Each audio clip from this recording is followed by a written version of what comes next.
Hello, everyone at home and wherever you are listening to this podcast. It is episode 11 of the Video Lineup podcast. Typically, we are working through the AFI Top 100 films of all time.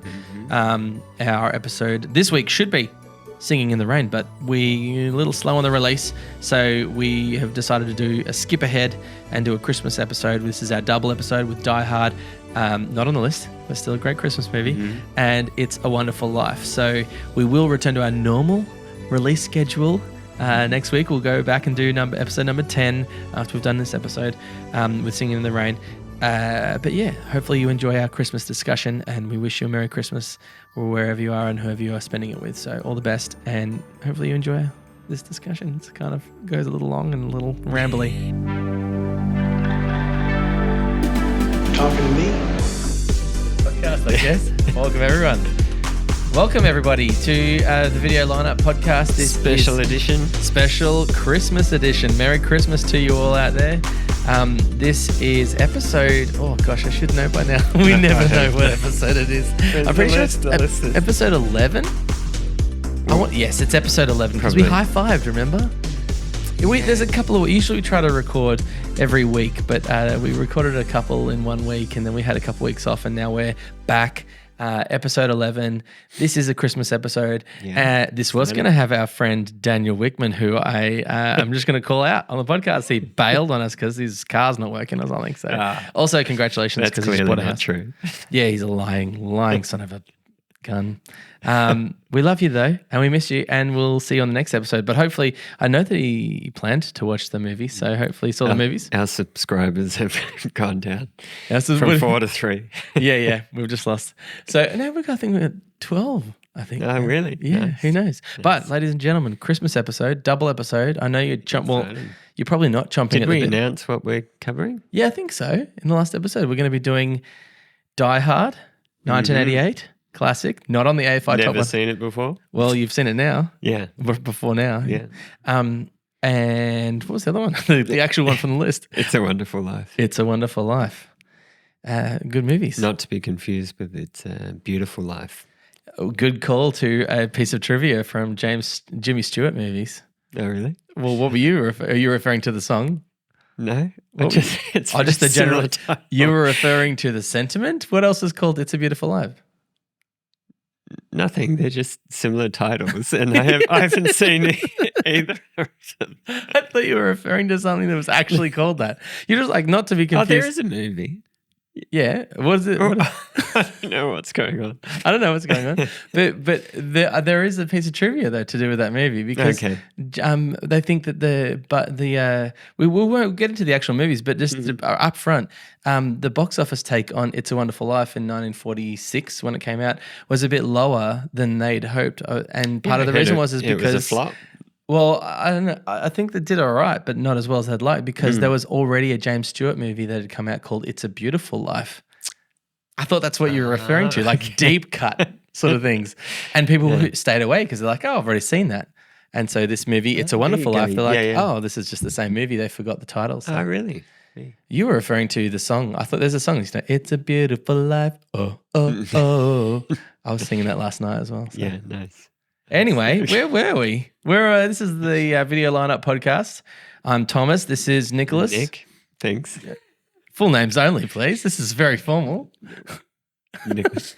We're in a Christmas silly mood for some reason. I don't know what's happening. It's taking a lot of effort to I'm get overly tired.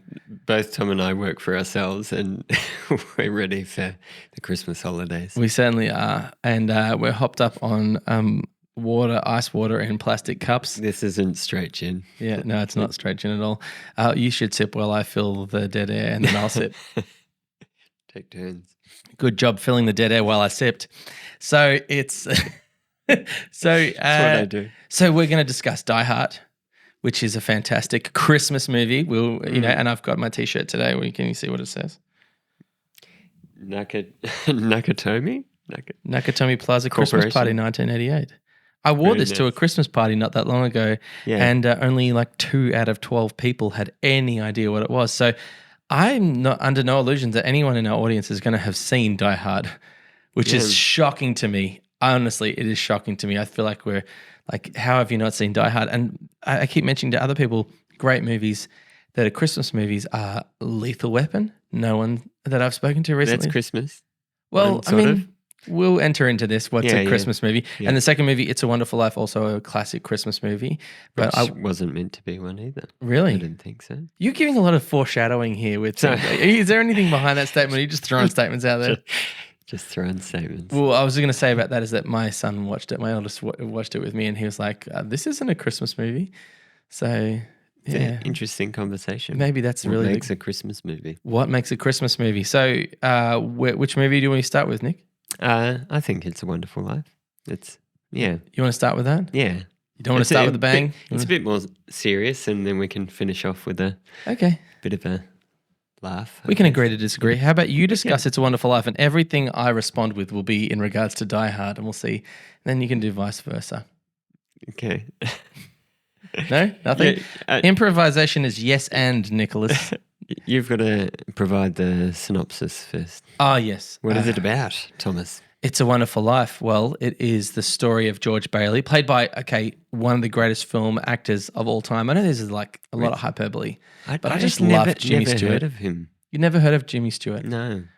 He's great. We're going to come across, I'm pretty sure we come across Rear Window in this list. But he's I've great. seen He's in The that. Man Who He's Knew. in that. Yeah, he's Oh, in okay. There He's you a go. photographer who breaks his leg. He's in Vertigo. A lot of Hitchcock. Really Yeah, good. He's in another one, I think, is a Frank Capra movie from before the war because he did fight in World War II and was experiencing a bit of PTSD during the making of this It's a Wonderful Life, which affected his performance in some scenes and in a good way, like as best it can. Yeah. And so in 1939, Mr. Smith Goes to Washington is another great movie, which is in this list. Yep. I don't know why I saw it because it is kind of obscure for 2023, but I saw it a few years ago and got it on DVD. Very good. I just love him. He's just just wish he was my, grandpa or something. Did you find did he put on an accent for this film? Or No, is that's his voice. natural voice? That's why I think a few episodes ago. A little bit jarring at times. but Yeah, Walter it's- did too, my son. He's like, is that his real voice? That's not what Walter sounds like. I'm trying to do a Jimmy Stewart. No, but I tried to do Jimmy Stewart in an episode 1 or 2 ago, and I think you were like, "What's going on here?" Yeah. Yeah. Any movie references are going to go over my head. So Do you think Die Hard is a Christmas movie? that was Sean Connery. Everything's Sean Connery eventually. He plays George Bailey, and this movie, we're working our way through the synopsis eventually, but the story is essentially, the crux of it, he wants to commit suicide. He just doesn't feel like his life is worth anything. The movie starts with a picture of heaven, kind of. It sounds like a great Christmas movie. I know, right? Suicide, contemplating suicide. But it's really like, okay, let's go back to the beginning kind of thing. This is where he's at. This is his problem. This is what heaven's, called. And it's heaven. That's an angel that are having discussions. He's going to earn his wings and these sort of ideas around helping George Bailey. And you end up with what 80% of the movie is just, okay, this is what happens in his life. This is the story of this guy's life. And you don't really it doesn't feel like a montage. That's the whole movie. The real Christmas part of it is really the last 15 minutes. Yeah, yeah.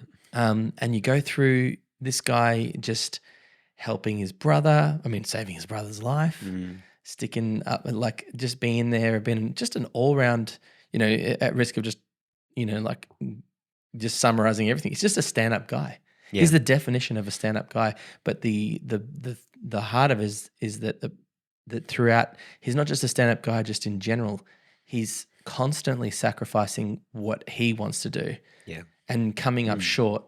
It feels like he's coming up short, but it's not like he's not a picture of despair. Sometimes he does despair over things and gets angry and gets frustrated. He's got a bit of a temper at times. Does a bit of a temper, which, again, reflecting on the whole idea that James Stewart had come back from World War II and was experiencing PTSD. Some of that affected those scenes where he lost his temper. Yeah. He was meant to, but it affected how he performed, according to IMDb trivia.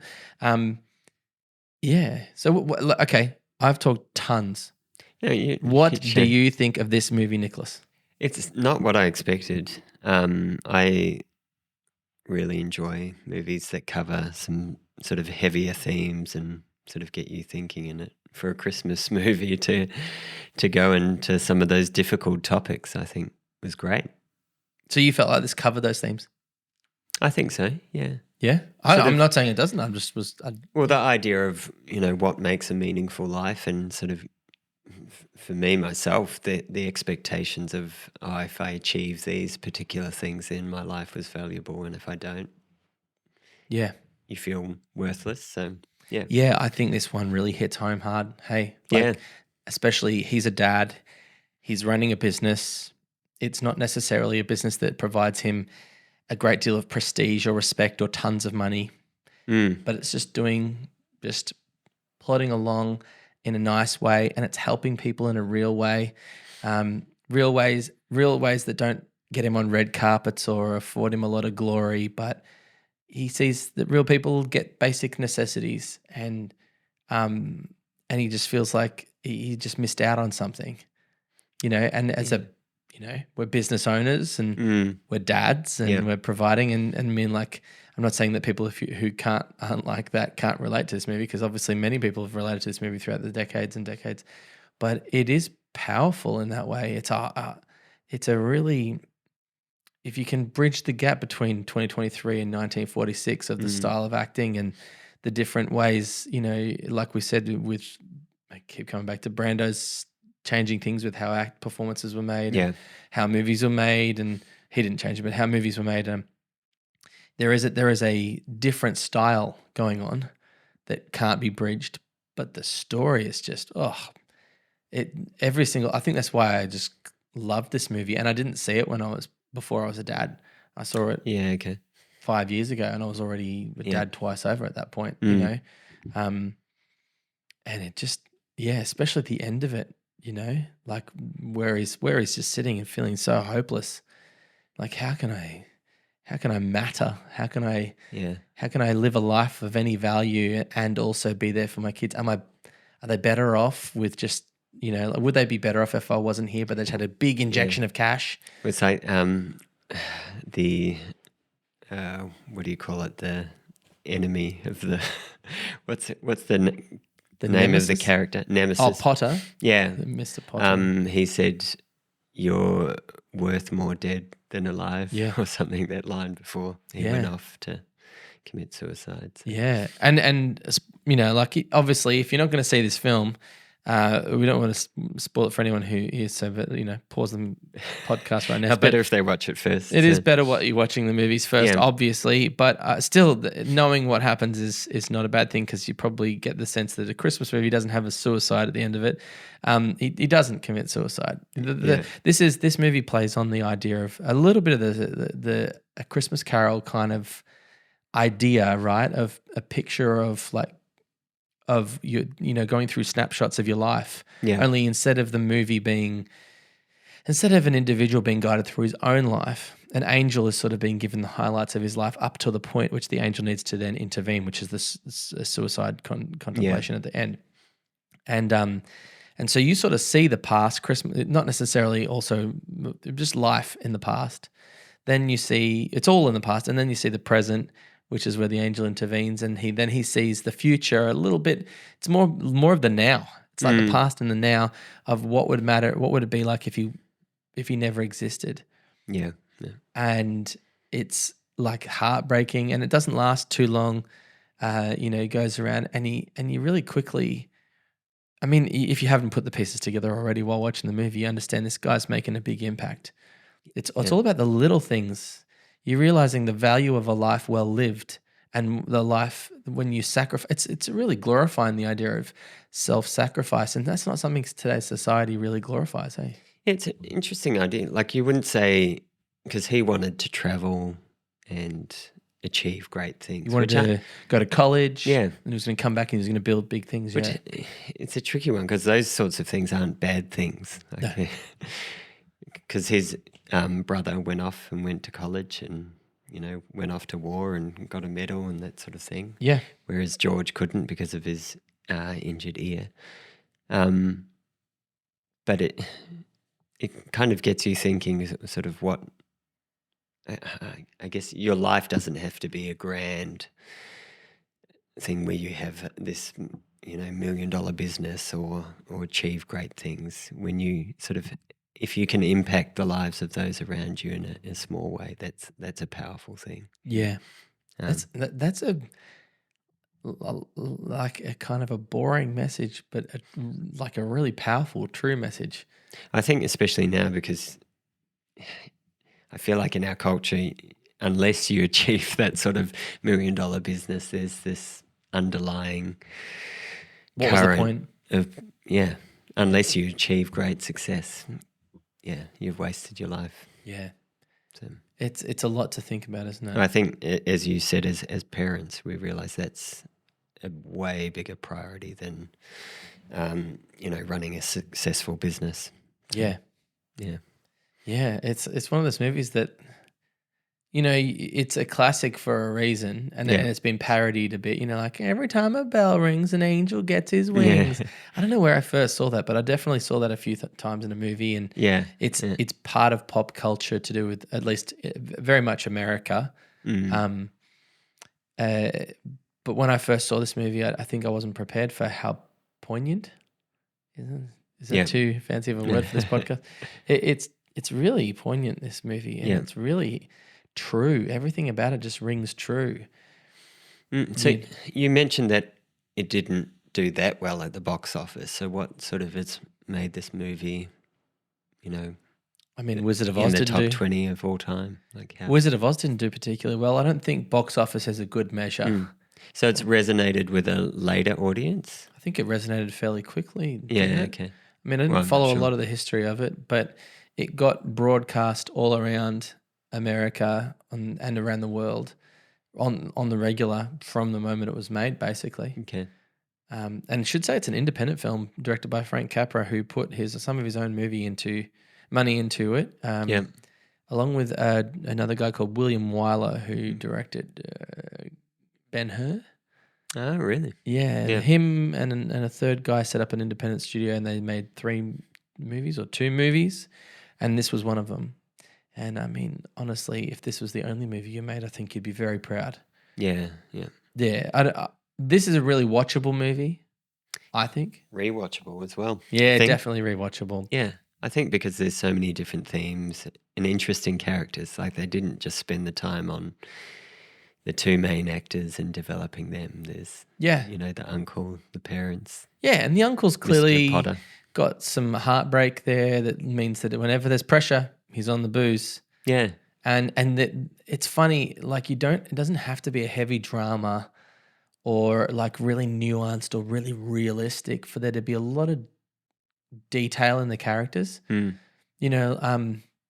Donna Reed, who plays the woman who he ends up marrying, Mary. Yeah, Mary, she's fantastic. Yeah. And like you can just see she's just a real nice hometown girl who just fell in love with this guy, and just like, even in the version of reality where he doesn't exist, she never got married. So you sort of see the idea that she actually just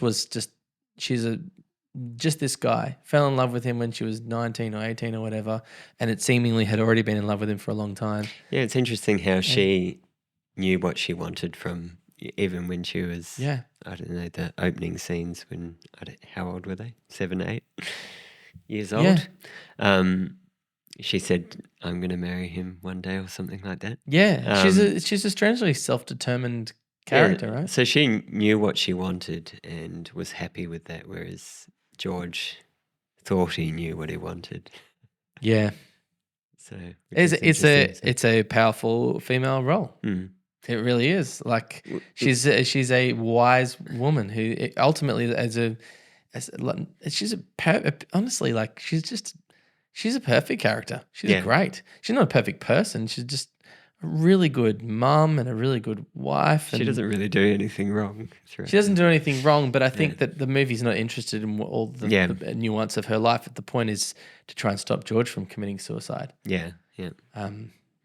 So you wonder if George went off to do the things he wanted to do, whether he'd be happy, or that pursuit of money would have just corrupted him and he ended up being like Potter. Or maybe. There's a great movie by Brett Ratner, who I don't know what he does now, but he did Rush Hour. I'm pretty sure Rush Okay. Hour. Jackie Chan and Yeah. Chris Tucker. Great movie. We should add that to our list. Yeah. He made another movie with Nicolas Cage and Tia Leone called The Family Man, which is like a modern take on a version of A Christmas Carol.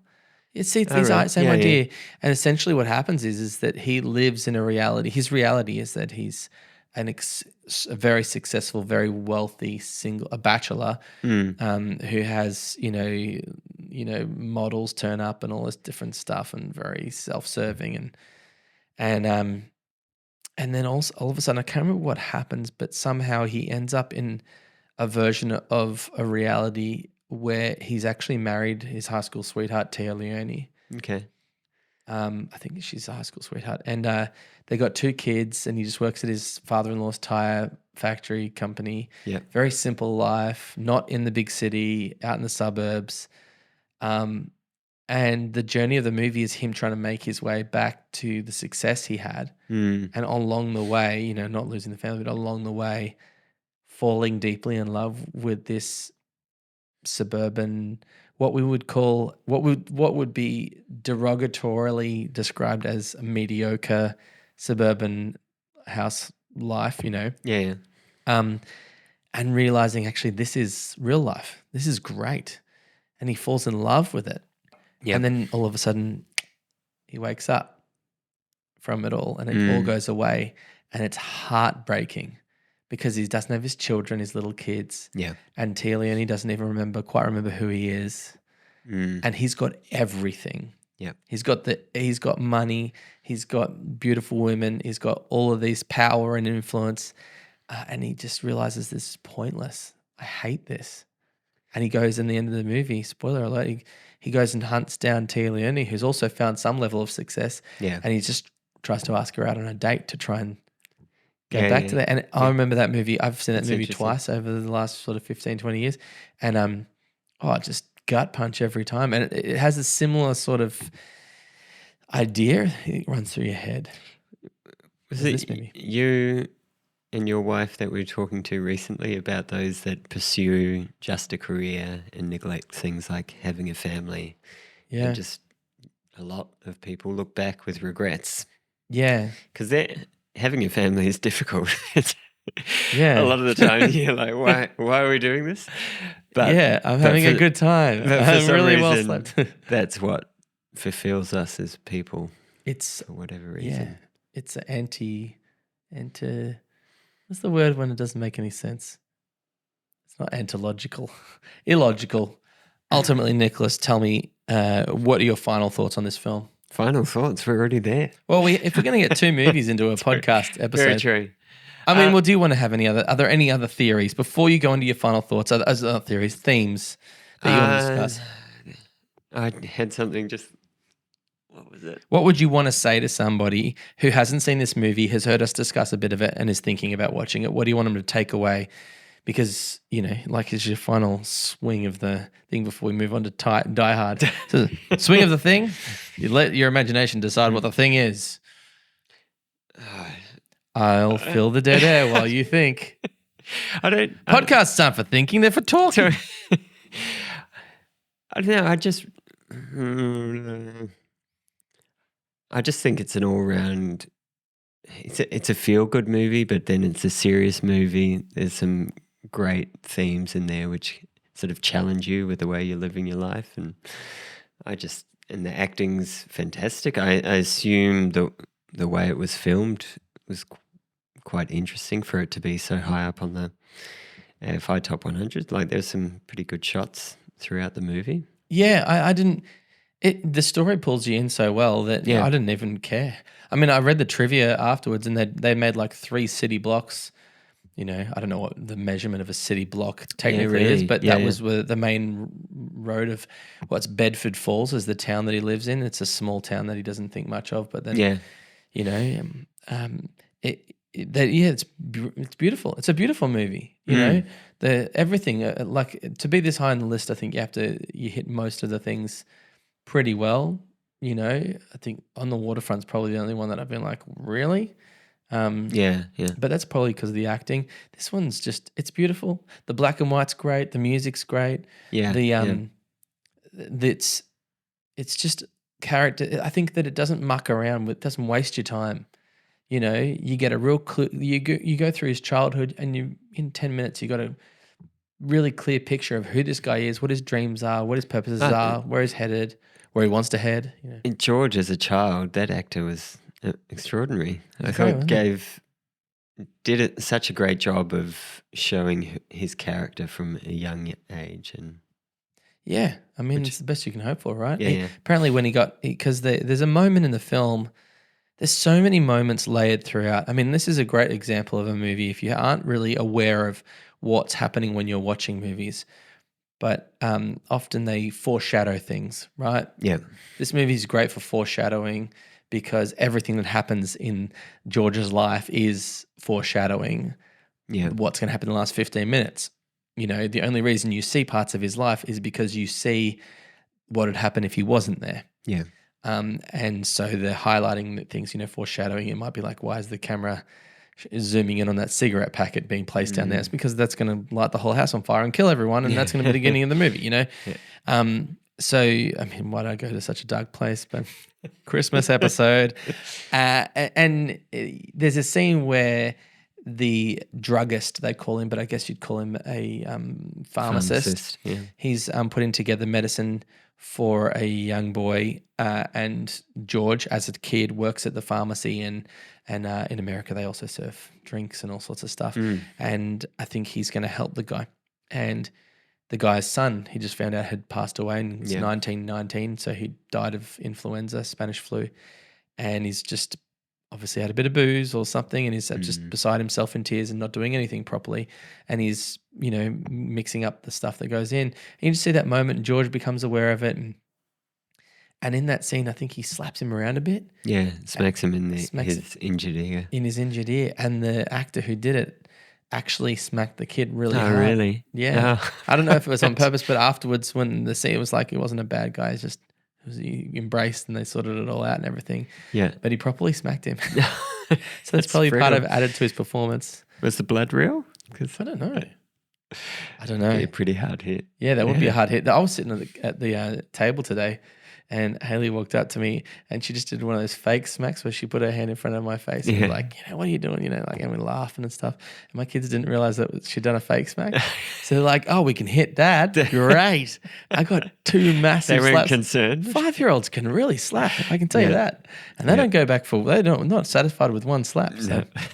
Yeah, it really hurt. So, good movie. Final thoughts on this movie. What are we thinking? It's obviously rewatchable. Obviously, it's a Christmas movie. You happy with it as a Christmas movie? I think so. Sorry, we haven't had that discussion of what makes a Christmas movie. Well, I think the next movie is going to trigger that discussion. Yeah. Don't worry. Yeah, it's definitely a rewatchable one. I think every Christmas you could watch it. Because I think those themes you want to be reminded of every year. I think so too. Excellent movie. Great feel-good movie. Definitely highly recommended. Well-deserved being placed on this list. James Stewart is fantastic. Definitely, if you haven't seen Rear Window, The Man Who Knew Too Much, Mr. Smith Goes to Washington, Vertigo. If you haven't seen those movies, this is not just a cinema lover, movie lover sort of situation. This is a Godfather situation. These are great movies. Well, you will enjoy it. Everyone I know that has seen it loves it. Which one is it? I just listed a bunch of movies.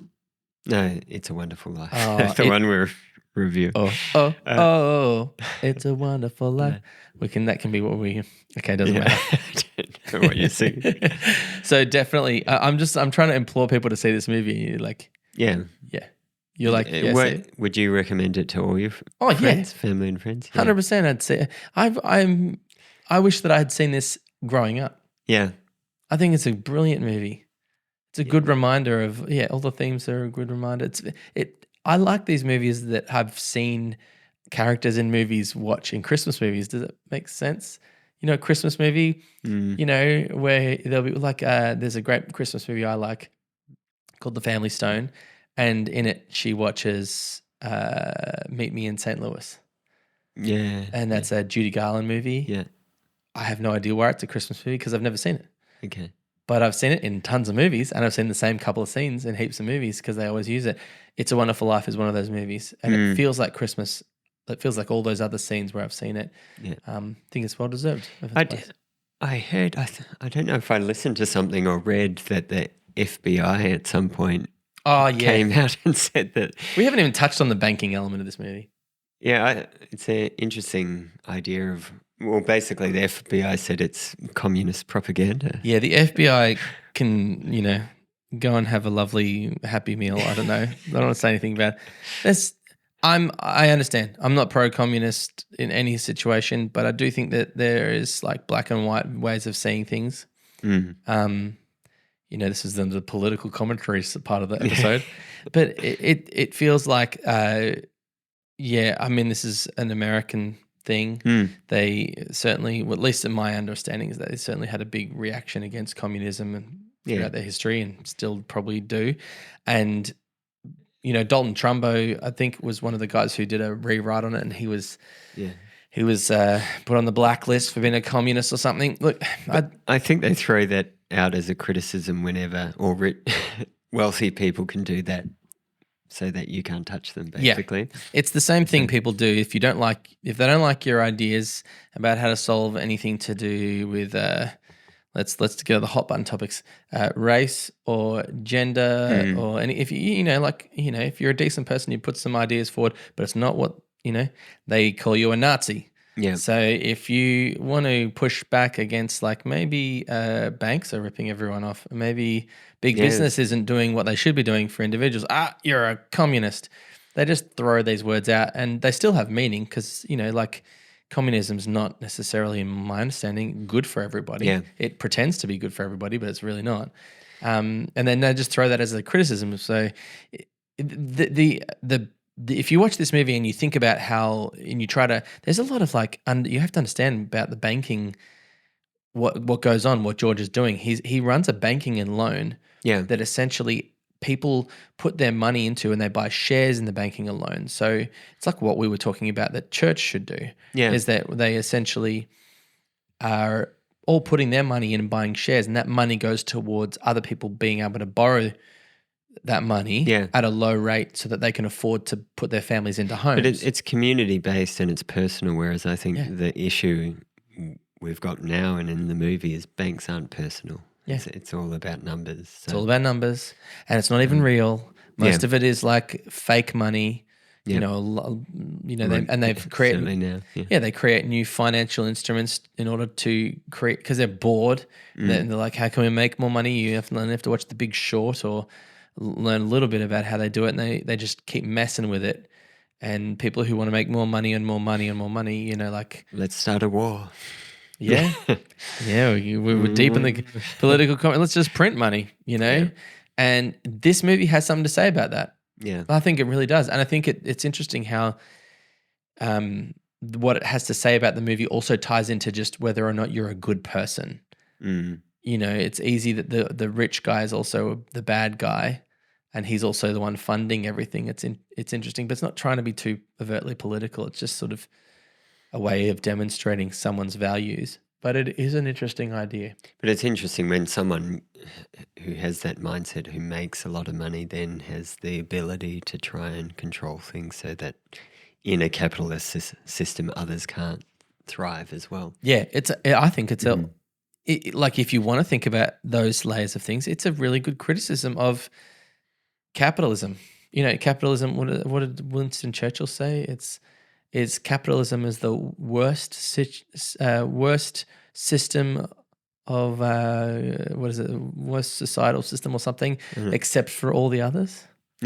Or as he said about democracy, maybe he said essentially saying it's not very good, but it's better than everything else that exists. And that doesn't mean it's immune I think it's to good criticism. if it's, fair.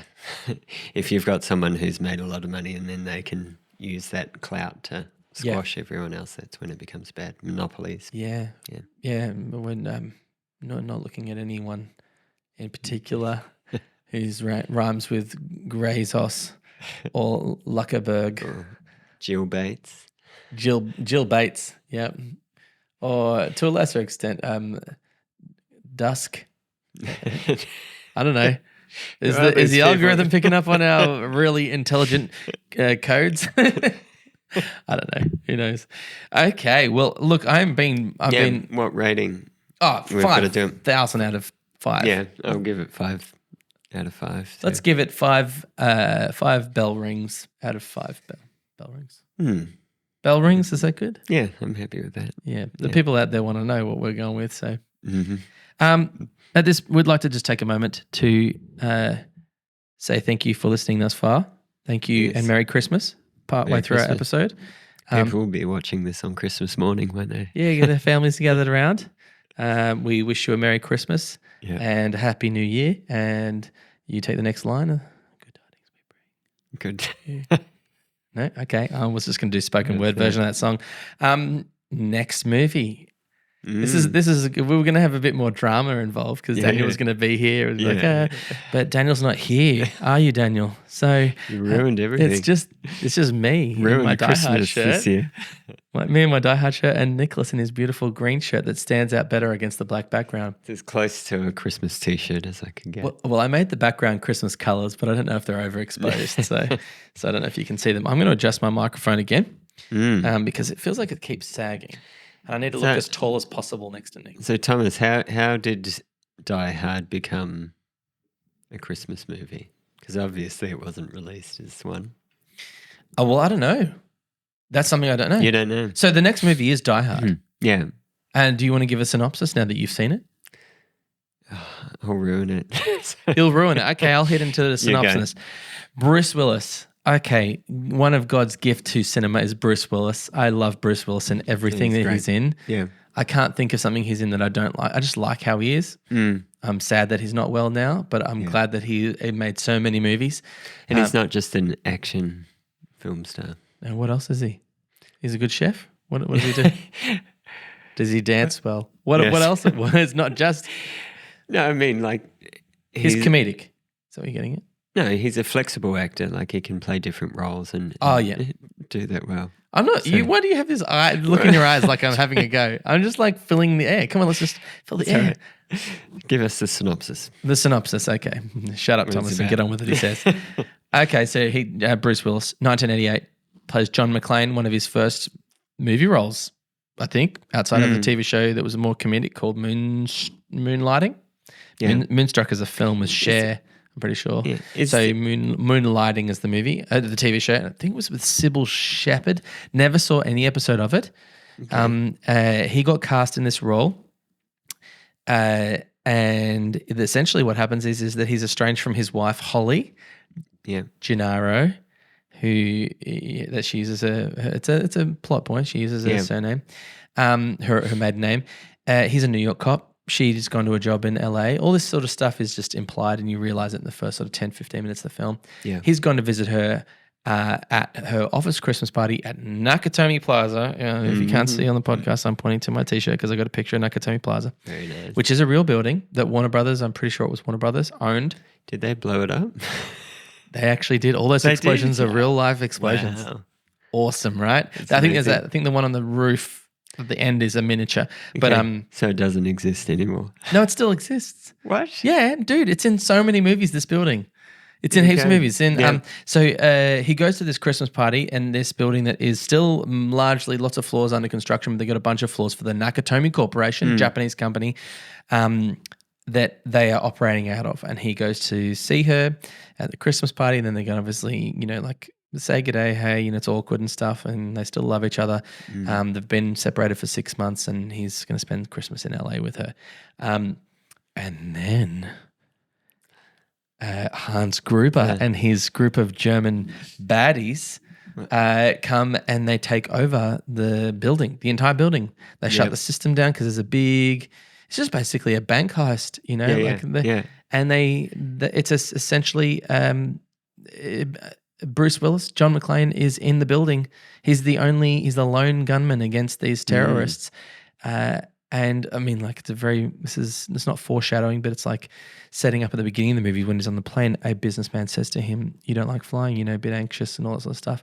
When you get back to your apartment or your hotel, take your shoes and socks off and scrunch your toes on the carpet. Yep. and it's better than a hot cup of coffee and a cold shower or something. Yeah. And so he does that. And at that moment that he does that, that's when the guy's... So he's walking around barefoot. Barefoot, yeah. And that's... And in his singlet. Oh, Or yeah. did that come off? Oh, no, I think it's Yeah. a singlet, yeah. And it's fantastic. I mean, like... And there's just one by one, and he's just so funny, and he, like there's the explosions are great. The cops are being there's some lots of inept police activity, and then there's these really clever, like there's this beat cop who's so much smarter than his station. Yeah, it's interesting throughout the movie. There's characters which you'd think would be the good guys you don't like, but then you like the bad guys, the terrorists. Oh, you like some of the terrorists? Yeah. Too? Is that how you feel? Yeah. 2023. What about general terrorists out in the world? You're just a fan of terrorists, are you? Love them. Okay, cool. No, I agree with you, right? Yeah. You like these people. These actors are great. All the people who play the terrorists, you're obviously not cheering for them. You want John McClane to win. But they are really good in their roles, aren't they? Yeah. Like every single guy that plays a terrorist, like the guy with the long blonde hair, he's like the Russian ballerina. Oh, really? Yeah. Yeah. He's fantastic. He's so good. Yeah. Oh, and he's honestly, very nimble. Yeah. Rest in peace, Alan Rickman. Goodness great. I love Alan Rickman. Yeah, he's the perfect bad guy. Like he's legitimately scary. Yeah. He is, isn't he? And you can see like why he became so famous and so good. He did get a bit typecast as the bad guy. I mean, I think I heard somewhere on a podcast today this was his first movie. Yeah, I heard that too. I think he didn't want to take it because he's like, I don't want to get typecast as the bad guy. Yeah. Then he kind of did for a while. Yeah. It's not a bad thing. Not if you're getting paid to pretend to be somebody. Sounds great. He went on to be Snape. Snape, yeah. Severus Snape. Well, spoiler alert for those who don't know, he was actually a good guy all along. Harry Potter spoiler. I ruined it. Got a question about this style of action movie. 42. Sorry. That's a reference to nothing at all. Yep. When did this sort of style of action movie start? Like, was this one of the first, Die Hard? No, I don't think it was one of the first. Because there seems to be a certain flavour and style that seems to be replicated. Yeah. So, look, I'm obviously not an authority in these things, but the 80s action movie is a thing. Yeah. Like it's the thing. That's where you get the Arnold, Stallone movies. What year? I think that Lethal Weapon was 87. I'm pretty sure Lethal Weapon was 87. Yeah. So that's another movie of the same kind of style. This is more of a heist, one location kind of movie. Those movies where you have these guys with guns, lots of explosion. There's a few moments, just spoiler alert for parents that are playing this in the car with their kids. We're going to just touch on a couple of things that are probably inappropriate for a second. I'm going to give you 3 seconds, 2 seconds, once again. A sprinkling of tits. Like it just happens in all these action movies. Yeah. There's no reason why when they pull a couple out of one of the rooms that the woman has no top on. Yeah. But in 80s action movies, she has to. Right? Yeah. And there's no reason why there's a nudie calendar that he walks past twice. Yeah. In an 80s action movie, he has to. That's what it's just like. There's always that sort of like just that tiny it's these ingredients, It's like those. If they're not there, it's not. If they're not there, is it really an 80s action movie? No. Like massive explosions, disproportionate, like definitely would have brought the building down. Huge. Like there's definitely movies across the 80s or it's like, I think that would have brought the building down what you just did. It'd have to melt the steel, wouldn't it? It'd do something. Yeah, Nicholas wants to go right, I'm not referencing. How many big global things can we reference here? No, but yeah, I don't know if this is the first sort of big, but for me, it's one of my first exposures to it. It's a good movie, very good movie. Yeah, well, It's fun. I think often with the action films, they can just rely on the big explosions. Is that a bad thing? It gets a bit boring if that's all there is. Whereas What did you think I felt like with Die Hard, there's some interesting characters. What did you think of the movie? Just give me your I enjoyed it. I'd watch it again. This is a podcast about movies, Nick. You got to tell me more than I enjoyed it. I'd watch it again. I don't know. It was entertaining. Like, you were drawn into the story. The story was believable. I think with a lot of action films, it's not believable. And I think they put a bit of thought in. So, for example,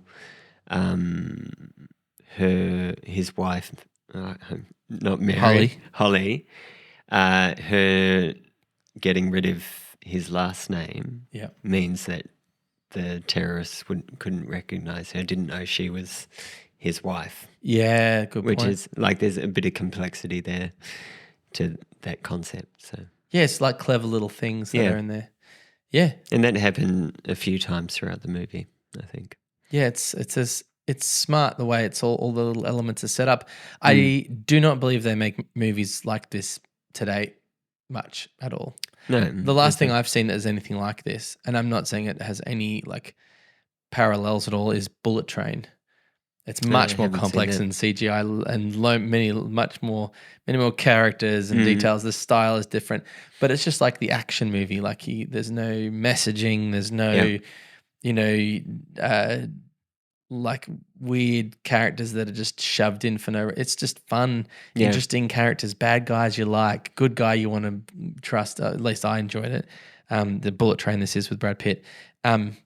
This movie, Die Hard, is one of those ones where I think you can just have a great time with it.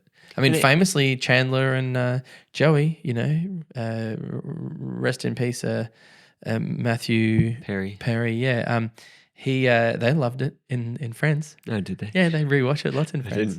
I didn't watch That's Friends. A plot point, or is it? Do you have plots in Friends? That's just a story point. Yeah. So Die Hard was based off a book, wasn't it? Yeah. What is the name of the book? It's not like sure. Never Say Never Again. That's a James Bond movie. But if these sorts of films, someone's taken the time to sit down and write a story, do you think it makes for a better action film? Whereas No, I think I don't know, but I've listened to a lot of podcasts with like screenwriters and stuff throughout the years, literally for the last like 15 years, maybe more. I get the sense that the way Hollywood operates is that they don't like original things. Like, well, clearly. Yeah, clearly nowadays anyway. Yeah. But they like it to have already taken some form, whether that's a comic or a book or a TV show, possibly like an existing TV show. They often don't do that. So what happens with the movies like this is that book was bought. Someone bought the option on that book, which means that they got the rights to do something with it first go, and they can take it around and stuff. And then they wrote some screenplays, and then throughout the years, the essential idea is still there. I think it's to do with a man in a building fighting terrorists on his own, and that's all that's left. Okay. There might be some key elements throughout the years, but to give you a picture of how much this has changed, originally Frank Sinatra was trying to play the role. Yeah, but that was before it became the screenplay that was John McClane. Yeah. Similar thing happened with our other movie, It's a Wonderful Life, where other people wrote it. I mean, I don't know if it was a book before, but other people wrote it, and then when it got in the hands of Frank Capra, he shaped it to be a Jimmy Stewart film. So things changed, and that really does change the quality of the film. Also, the era that it's made in. I think nowadays, I don't know that it would be quite. I have no idea how it would be now, but so we also need to make a comment about the fact that one of the things I like about Bruce Willis, and probably with the exception of Stallone and Van Damme and Schwarzenegger, Seagal, yeah, if we have to. Although I haven't seen a ton of his movies, so I should probably be careful with criticizing him. He seems wild. Is that these guys are just normal dudes? They're cut, like Patrick Swayze, right? He's a dancer. He's a really healthy dude, fit, but he's not like on the juice. He's not crazy massive. Yeah. The Die Hard of today, if we were making this today, you would just have the massivest dude ever. The Rock. Well, he's on the juice, totally, right? Yeah. And then you got the dude who plays Thor, who go Aussie, oi, oi, oi. Hemsworth. But he's got to be on the juice. There's no way. And then the dude, Kumail Nanjiani, who's like this comedian dude, this the skinny Indian guy, right? And then he gets cast in the role of not the skinny and Indian, they're like synonymous, but he's just that's describing if you don't know who he is. He's hilarious, and then he gets cast in. Oh, what's the movie? The Eternals, and then all of a sudden the dude is like jacked to his teeth. Like it's like they become a thing with guys. Like if they're in movies, in action movies, they can't just look like Bruce Willis. Just looks like a normal dude. No. He barely even looks like cut. He just looks like a normal New York cop. A working class. It's so much better, don't you think? Yeah, I think so. Yeah, if they take their shirt off and all of a sudden they're just like hulking mass, and it's just like the veins are popping. Like we all know that they're dehydrated like crazy in order to shoot that one scene. Though at the moment we've got a lot of people going to the gym and looking buff, so maybe it's more realistic. They're all on the juice. Everyone. They are on the juice. You can't get that from a lamb cutlet and some green smoothie. So, and what do you? Well, maybe you can, Nicholas. What is your thoughts? I have no idea. You have no idea? I don't take any juice. You don't take any juice. Okay. One thing, were you convinced of the relationship between Bruce and what was his wife's name? Holly. Could you see them being together? Yeah. I mean, when I was a kid, I was less, because she's got this weird 80s curly haircut. I think it's the hair. I think women's hair in the 80s, if you like use AI or whatever to like place a different haircut on them, they look immediately a lot younger. Yeah. But she was like 38 or 40 or something. I think she's a bit older than him. She's the same age as Alan Rickman. So yeah, totally. I totally believe that. Yeah. I didn't care. Who cares? Come on, just shoot some bad guys. Yeah. But yeah, no, I think she's great. I don't know. She's and obviously Die Hard became a massive franchise. How many did they do? Term. So you've got immediately after this. I know we're talking about Die Hard 1 now. Probably not for the podcast, but I'm going to be watching Die Hard 2 soon. Yeah. Then that's Die Hard 2 sets in the airport. Does it go downhill from? No, Die Hard 2 is like nothing will top Die Hard 1. Yeah. Die Hard 2 is sort of like an 8 out of 10. Yeah. Where Die Hard's a 10 out of 10. Then you've got a Die Hard 3 with a Vengeance, I think it's called, with a Vengeance. Samuel L. Jackson joins the crew. We are in New York City on location. No blue screen, ladies and gentlemen. That's a solid 9.5 out of 10. It's almost back up to... Oh, really? Yeah, it's fantastic. New York City does a lot of the heavy lifting. But so I have to keep going. And also you have Scar. Who plays Scar in The Lion King? Jeremy Irons. He's a very good bad guy. Who?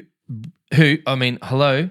He also plays. I don't know what his character's name is, but he. Spoiler alert, everybody. He's Hans's brother in that movie. That's why he targets John McClane. Yeah. Yeah. Great movie. Then you have Die Hard 4, which I think is Die Harder, which was Die Hard 4.0 or something. That's when the franchise drops off a cliff. I think the name... Yeah, no, there's 2 more Die Hards at that point. I think Die Hard 4 is actually pretty good, and you have Justin, the guy who played the Apple. You remember the PC and the Apple ads? I don't know. Okay. There used to be ads, ladies and gentlemen, where they would have 2 guys, and one would be this sort of cool young guy, and he'd be like, "Hi, I'm a Mac," and then the other dude would be like, "Hi, I'm a PC," but the PC guy would be like a geeky dude, and he's also they're both really funny. The point is 90s. Yeah, 90s. I think 90s. Yeah, late 90s, early 2000s. Anyway, point is that he's in Die Hard 4 and it's good, and it's like all a cyber attack thing from memory. I might be getting them all mixed up. And then the 4th one, Aussie, oi, oi, oi. We have Jai Courtney playing the son of John McClane. But I'm really sorry, Jai. I didn't like it. It's not a real good movie. Yeah, okay. It's a bit dumb and goes over the top. You know when they jump a shark? Do you know what that means? Jump the shark. So in Happy Days, the TV show, there's a point. There's an episode where the Fonz, has to go on skis and actually jumps a shark. Literally jumps a shark, right? And that's the point where they famously say that Happy Days really sort of died. It was Yeah. just like, ugh. Yeah, okay. And then the expression became in everything, they really jumped the shark. Yeah. That means that's the point where they go, this is too dead now. much. Too much. So I think Die Hard 4 was too far, but we still had fun. The Die Hard, I wish I knew what it There's was still called. more. No, there won't be any more. There's 5 Die Hards. 5, yeah. 5 Die Hards from memory. That 5th one was a real shark jumper. The 5th one. I'm confused because you kept saying 4, 5. Well, but Die Hard anyway, 4. I'm going back and forth 4's between 4. Yeah, okay. Our thousands of listeners are confused as well. Okay, off camera. Hang on a second. We've got Hang on a a second. We've got a call. We have a caller. Leave the room. Ladies. This is the unscripted Christmas episode. So what's going to happen? We have now discussed both of our films. I've connected my phone to the podcast thing. Oh, can you hear that? That we're making a call. Someone's calling in. Someone's calling. Who could it ever be? Even though it sounds like we're calling someone. No, we're not. They're definitely Surely calling not. us. It's whether or not that person will answer. It's still going. There's people listening. Hello. Oh, hello. Who are we speaking with? Thank you for calling.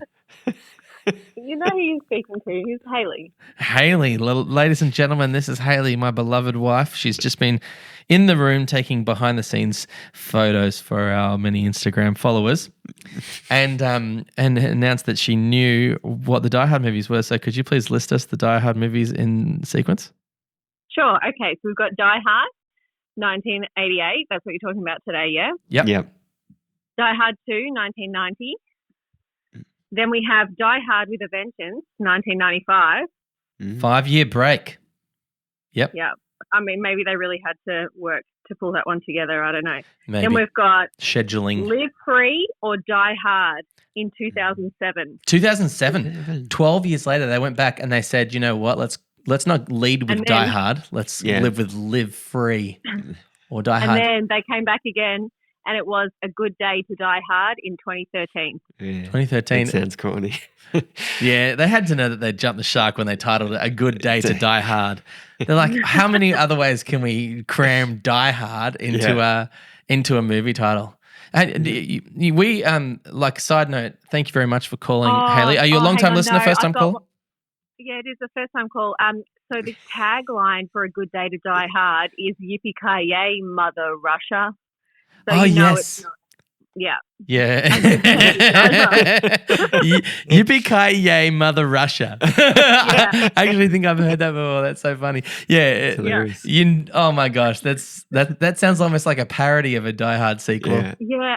I actually am wondering if it is. I'm like questioning the. No, it's definitely not. It's definitely not. I know. Integrity of Wikipedia. No, you can go on Wikipedia and check, but we should definitely tell the listeners and Nicholas, you know, you're in a listening mood. Yeah. For all of our beloved listeners, Nicholas has been working very hard for the last few weeks and he's very tired. I am very tired. I'm doing a lot of talking. When I'm tired, I talk a lot. When Nicholas is tired, he just sleeps, which is probably wiser. My eyes are open, but your I'm eyes are open, asleep. but nobody's home. So we used to watch Love Actually, didn't we, Hayley? Yes. Then we decided it was actually a rubbish movie, so we don't watch it anymore. Yeah, we're like, oh, let's cut each of these sequences out. Oh, I can't tell that one about the porn one. That's not good. No, And then, I think no. Every year we realised that increasingly we hated most of the storylines. yeah. So it was like, oh, we'll fast forward this storyline and then, that storyline for a while. Then I just felt too sad watching the storyline with, what's the blonde lady, the really nice one who's Nanny McPhee?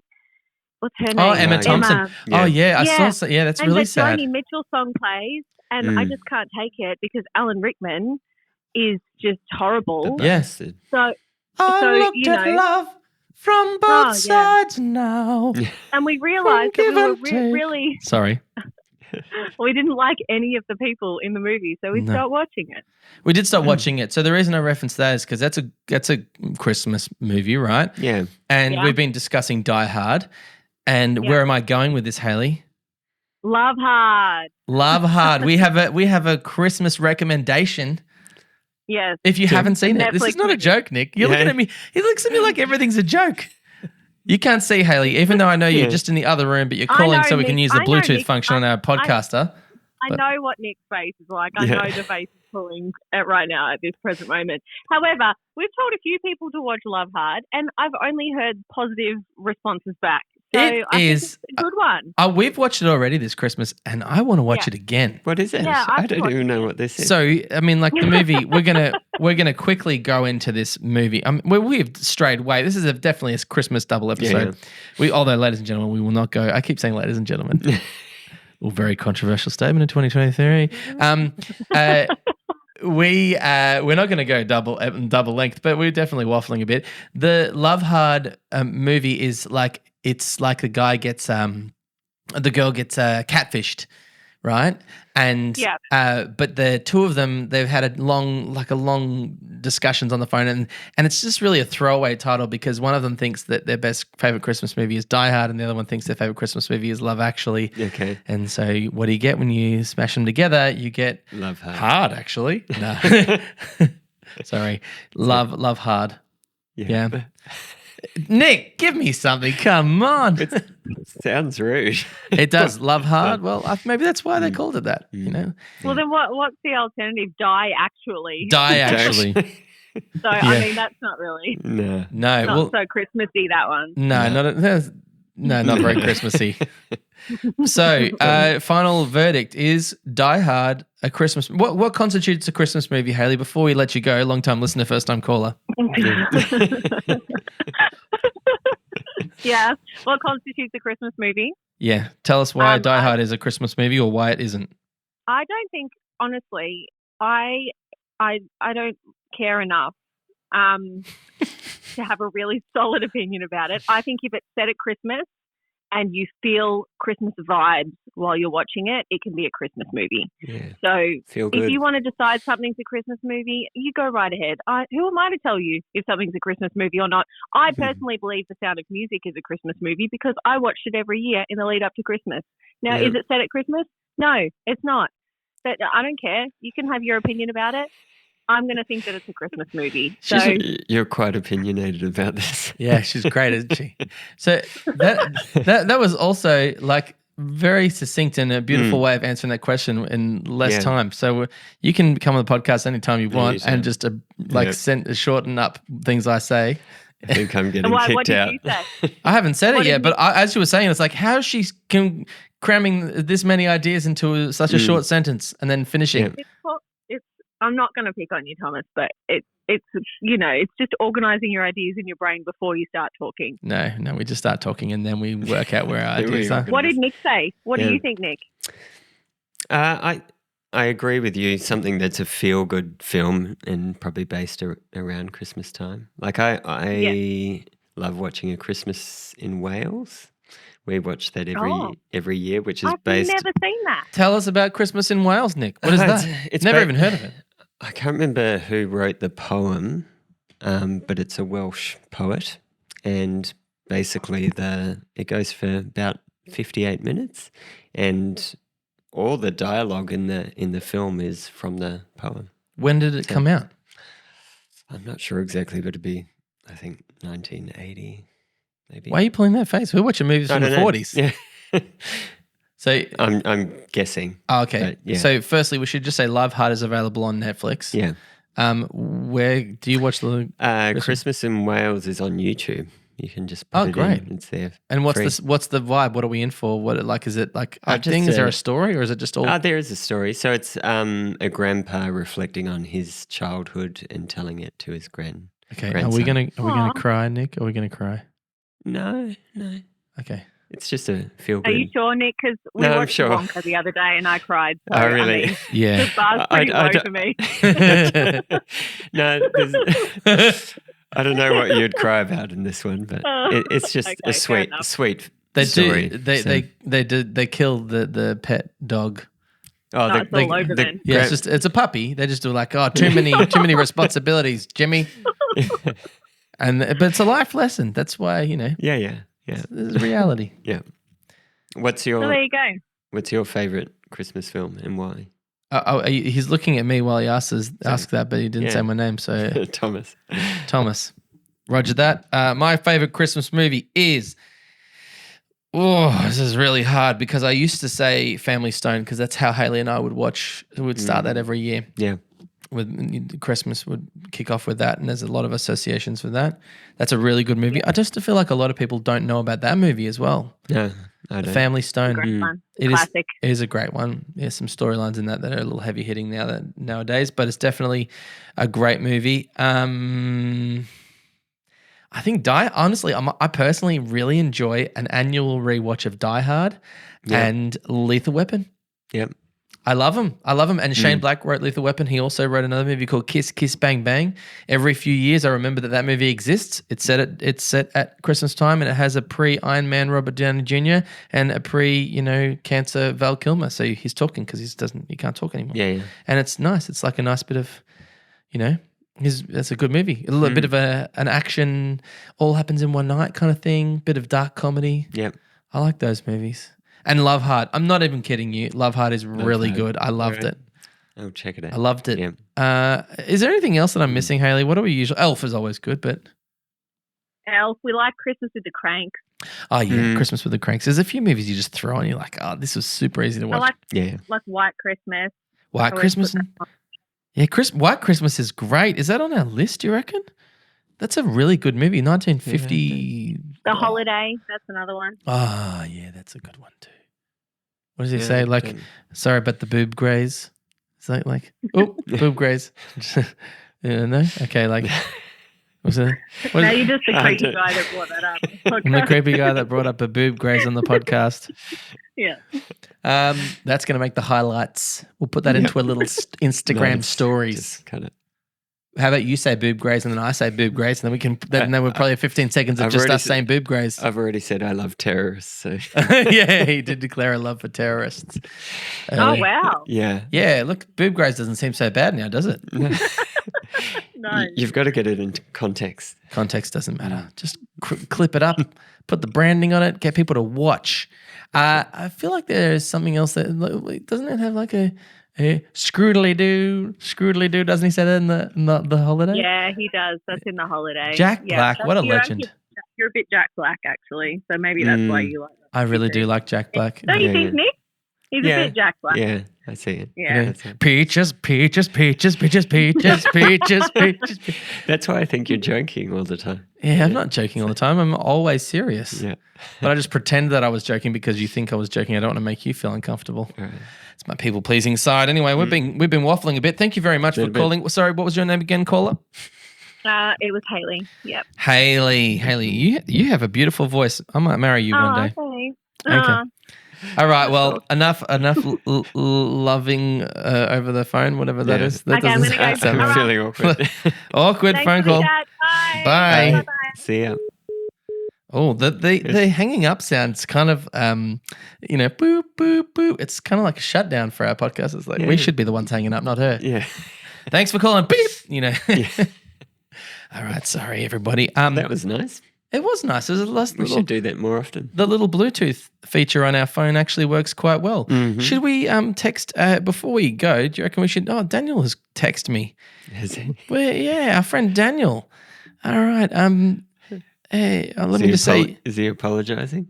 I'm going to add a little transition here. Actually, Nicholas, do you have anything you want to tell the listeners about for the next 30 seconds while I text Daniel and see if he wants to be on the podcast? Because this could be exciting. Well, I will grab our list and let people know what we're doing. Good idea. It'll be after Christmas, won't it, Thomas? We are now up to number 12, Sunset Boulevard, 1950s film. Sunset Boulevard. Oh, that's a good one. I'm loving it. This list is getting better. I have no idea. You have no idea about that one? No, I haven't seen. Another great movie, William Holden, Gloria, not Estefan, but Gloria something, Swanson. Okay. Is it Gloria Swanson or is that her character's name? I don't know. Black Not and white. Billy Wilder. So we'll take a couple of weeks break and then come back with that one. Oh. He's calling. Daniel's Second calling. Caller. Woo. Okay, we're going to Daniel Wickman. Here we go. All right, Daniel, we're almost bringing you in. Hang on. Are you there? I'm here. Hello. Hello and welcome to the Video Lineup Podcast, G'day, Daniel. Daniel. How are you? Hello, I'm good, gentlemen. How are you both doing? We're really well. We're really good. We're literally an hour and 10 minutes into our Christmas episode. Haley, we've been learning how to use the phone feature, and it's been great. You're our second caller. Yeah. There you go. This sounds very clear and professional. Well, it's because we are very clear professionals. So Nick, do you want to update Daniel on what we've been discussing? So we've been discussing Die Hard, supposedly a Christmas movie, and we're asking what makes a Christmas movie. What do you think? That's a great question. I think it just has to be near Christmas, doesn't it? As long as it's at least occurring on or near the 25th of December. Yeah. That's a good rule. Yeah. I think that qualifies, makes a lot of movies qualify, right? Yeah. Did you have any Christmas movies or movies that you watched around Christmas time that weren't based around Christmas? Yeah, I think like Jurassic Park, like that was kind of, you know, that's interesting. Close enough. Yeah. To Christmas. Yeah. There you go. You mean you went to see it at the cinemas, or did you just watch that every year around Christmas time? No, it wasn't Jurassic Park. I was trying to get a laugh. But it didn't even It's hard to get a laugh from us. We can't tell because it's over the phone. You need a lot of eye contact. Your dry humor. Sarcasm. Yeah, sarcasm. Oh, clever girl. Okay. Okay. So you didn't have anything. No, our big family Christmas show was always Home Alone. Yeah. Yeah. Yeah. Home Alone 1, Home Alone 2. In our family, it's also the Christmas Eve. We always watch Muppets Family Christmas. The Muppets. Yeah, great. Yeah, the Muppets. Yeah. Yeah. But no, nothing that's kind of obscurely not Christmassy or quite Christmas. It always had a Christmas vibe, is what you're saying. It always had a Christmas vibe. Always had Christmas songs, Christmas lights. It was always set on Christmas Day. Yeah, that's nice. I mean, I don't mind that whole thing with like it always has to have something about Christmas to it. Haley said she watched Sound of Music growing up around Christmas time, which now makes me feel like I want to put that on in the house because, you know, if that's what makes it feel Christmassy. Yeah. But I did get up. I heard everything you said, but I got up during that because I am shooting on one of my cameras that doesn't roll for longer than 29 minutes and 59 seconds for tax purposes. And I'm not kidding, it really is for tax purposes for those who aren't aware. And I got up to press record again. So that's if in the podcast we've got Daniel talking and me walking off. I was listening. So Daniel, did you watch Die Hard with Shaylee? I know you said you were going to, but did you watch it? I did not. She's shaking her head very sadly, going, "We did not." Oh, Shaylee there, and she didn't watch it. The two of you, you're so guilty. And Shaylee, were you on speaker this whole time? Yeah. And she's not chimed in. Who else is there? Who else is on our podcast without being allowed to be on our podcast? Exactly. I didn't want to speak up just in case. Shaylee, what makes a Christmas movie now that you're talking? We need to get your professional insight. Okay. Now that I'm talking, I do have to agree with Dan. I think any movie that is set around Christmas time makes it a Christmas movie. Okay. Tell us, what is a favorite Christmas movie that you watch? My favorite Christmas movie is Elf. Yeah. Elf. It's a good one. Are you laughing for another reason, or do you think that's a silly answer? It's just I don't know. I just love it. I think it's the best movie. It's the perfect amount of funny. Yeah. And Christmas spirit. 6 inches. You know, is that the movie from Elf? You know when the guy says, "Is that Phase on Love?" Whatever. He's like, 6-inch ribbon curls, honey. 6 inches. No. I know random quotes from movies, and that's definitely it is a random. Yeah. I love you. I love you. I love you. Yeah. So. Oh yeah, that's it. Although we just started, I watched half of While You Were Sleeping with Sam Flick in 1995. Mm-hmm. That is, I haven't finished, but that is so far such a great Christmas movie, and I think I'm adding that to my yearly watch. Yeah, that's a very good movie. That is actually While You Were Sleeping, very good. Sandra Bullock, Bill Pullman. Interestingly, the auntie in it is also the mum from Mary Poppins. You know, like, you know, I can't remember. Is it the auntie? Yeah. It's the old lady. She's very friendly. Full of facts. Yeah, I know too much about movies. It's useless information. I'm trying to monetize that useless information through this podcast. Yes. We did address Daniel's absence earlier in the podcast, and we said he's watched the films. but he hasn't been able to make attendance because of issues with his car. And so, we called that out and said, all grace and everything. But now that we've learned you didn't even bother watching the movies, we think we might rescind our own life. Sorry? It sounds like he's driving his car right now. Yeah, it sounds like your car's fine, Daniel. He's driving my car, but yeah. No, we obviously we're it's in jest. We're just kidding, and we're in full podcast mode, just drinking water. So there's nothing else going on here. I have a film-related question for you guys. Hit us up with a question. Go for it. Is Hook a Christmas movie?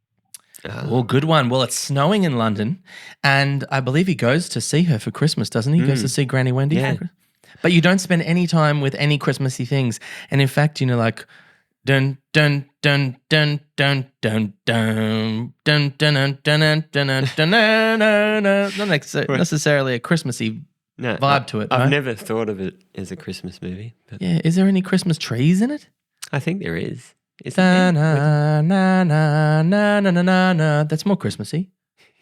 Na na na na na na na na. Everything's in Nas. Yeah. That's how you write orchestral music, I should know.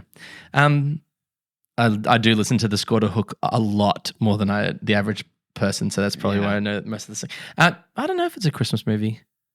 What do you think? It has Christmas undertones.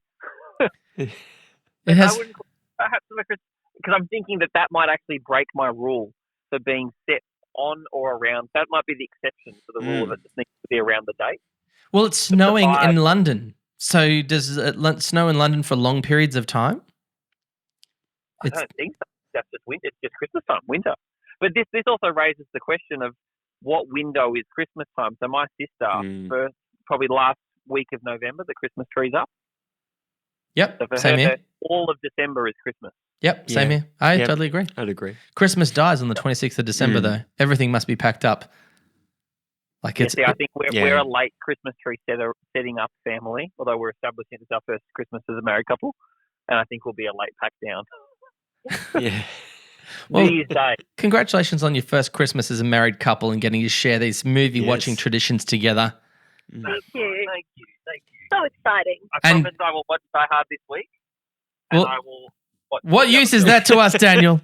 What use is you're watching it after the podcast airs?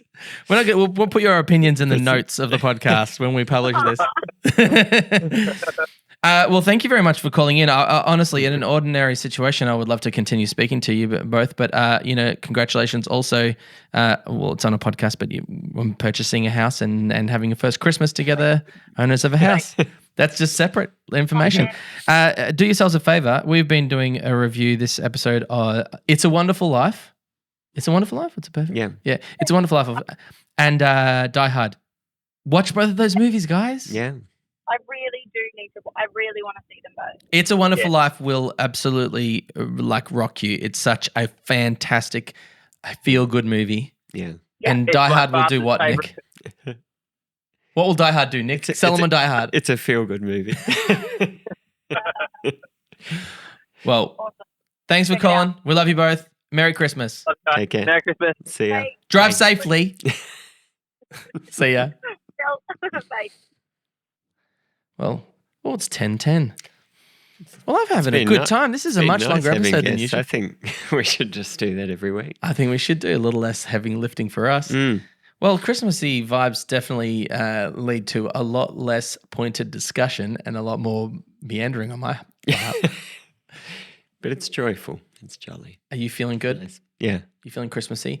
I'm ready for bed. You're ready for bed, yeah. I get the sense that I definitely could keep talking for the next hour. I got cramps. Cramps in your leg? I'll give you a massage. We might wrap it up. Sorry. Okay. Nick is stretching his leg out and hopefully not pressing the off button on the recorder in the process. You've got to cut this. I know we'll leave the cramps in. It just shows we're working so hard at our podcast that Nick's getting cramps. I'm touching the mic a bit too much. I'm good. This has been a great deal of fun. I've had a great time on this Christmas episode. We've had multiple callers. We've discussed 2 great movies. Yeah. Thank you very much to anybody who has enjoyed, listening along for the first. This will be the 10th episode because I should have announced it at the beginning of it, but I'm going to launch this before I launch Singing in the Rain because I wanted to get this episode out before Christmas and I've been a little slow. So we'll return to our normal schedule after probably around the 10th of Jan. Yep. But we'll try and into it. Yeah, I might just throw a solo podcast in the middle of there just for a bit of fun. Are we looking weekly or fortnightly? Weekly. We want to go weekly. Yeah. All right. We're going to get better at this. We're doing pretty well. Yeah, I think so. We've got some. This will be anyway, point is, I want to say a big shout out. Hi, Tim. We love you. I know that you listen to the podcast and you're a legend. Merry Christmas to you and your family. And I don't know any other names of people who have told me that they listen to the podcast on the regular, so I'm just going to say. No one tells me anything. Daniel definitely doesn't. So. He's the worst. No one. Anyone else that you want to say hello to? Joel. We love Joel. Joel listens to the podcast too. Sorry, I don't know. I just took him for granted. Then Joel, you're a legend. We love you. We hope you enjoyed Die Hard and It's a Wonderful Life. Anything else you want to say before we sign off for I'm ready to go. You're ready to go.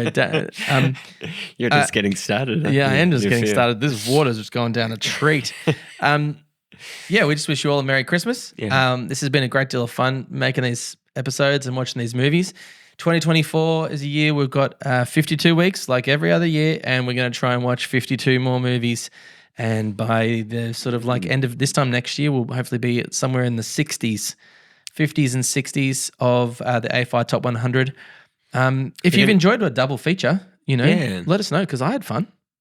I think we should do that more often. Yeah. I think we'll probably Where do it some. Works. Yeah, I think we might start a couple of different playlists on our YouTube channel, doing different seasons and things on our Spotify thing, where we will not just stick like rigidly to the AFI Top 100. We're going to use it as a guide. Because I think every now and then, we've watched It's a Wonderful Life with Jimmy Stewart. If there's some Jimmy Stewart movies that aren't on the list, if Rear Window's not on the list, well, we need to watch Rear Window. Yeah. Definitely we should watch it this summer. It's a great summer movie.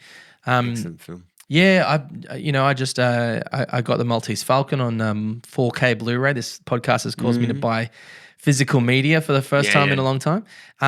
There's a few Humphrey Bogart movies that may not be on the list that are also worth watching. And it might trigger the thought that we'll watch some new movies that are playing on the same idea, Yeah.